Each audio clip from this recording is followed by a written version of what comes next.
I am the Tofu Golem. Please enjoy the video. You start by preparing the registry so nothing breaks. Once done, back up the registry file and run regedit as administrator.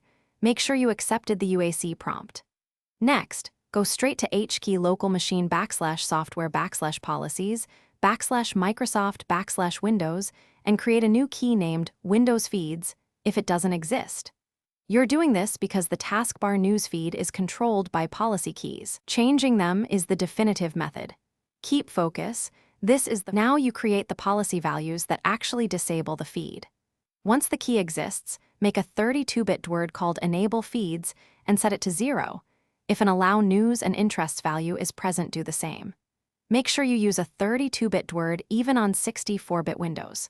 After setting the values, close the registry editor and understand why.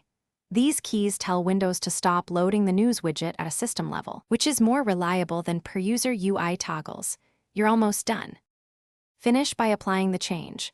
Restart Windows Explorer from Task Manager or do a full reboot so the new policy loads. Once restarted, verify the news icon or panel is gone from the taskbar.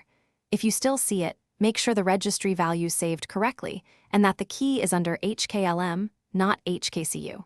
If permissions prevented writing, rerun regedit as admin and correct permissions on the Windows Feeds key. That's the common failure point and the single troubleshooting tip you need. Thanks for watching. Consider subscribing if we helped you today.